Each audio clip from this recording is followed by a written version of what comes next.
ఉమ్మడి తూర్పుగోదావరి జిల్లా పరిషత్లో YCP domination కొనసాగుతోందా? అంశాల వారీగా ప్రభుత్వాన్ని టార్గెట్ చేస్తూ విమర్శలు గుప్పిస్తున్న కూటమి సభ్యులు మౌనంగా ఉంటున్నారా? ఎన్డీఏ నుంచి దండిగా ఎమ్మెల్యేలున్నా ఎందుకు నోరు మెదపడం లేదు? Watch the story. ఏపీలో కూటమి ప్రభుత్వం అధికారంలోకి వచ్చి 16 నెలలు గడుస్తున్నా ఉమ్మడి తూర్పుగోదావరి జిల్లా పరిషత్లో వైసీపీ హవా కొనసాగుతోంది.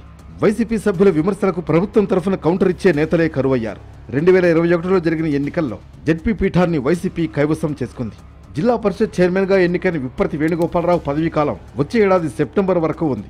జెడ్పీ సమావేశాలకు టీడీపీ, జనసేన ఎమ్మెల్యేలు, ఎమ్మెల్సీలు, ఎంపీలు దూరంగా ఉండడాన్ని వైసీపీ సభ్యులు తమకు అనుకూలంగా మార్చుకుంటున్నారు. తీర్మానాలు ప్రవేశపెట్టి ప్రభుత్వాన్ని ప్రశ్నిస్తున్నారు.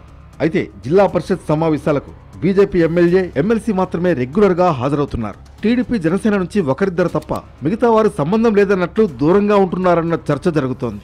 వచ్చిన వాళ్ళు కూడా ఇలా కనబడి అలా వెళ్లిపోతున్నారన్న టాక్ వినిపిస్తోంది. వైసీపీ సభ్యులు ప్రభుత్వాన్ని విమర్శిస్తున్నా సమాధానం ఇవ్వాల్సింది పోయి తమకెందుకులే అన్నట్లు లైట్ తీసుకుంటున్నారన్న డిస్కషన్ సాగుతోంది. కానీ వైసీపీ సభ్యులు మాత్రం ఎవరూ సభకు మిస్ కాకుండా వస్తున్నారు. మొత్తానికి కూటమి నేతల అలసత్వం వైసీపీకి కలిసొస్తోంది.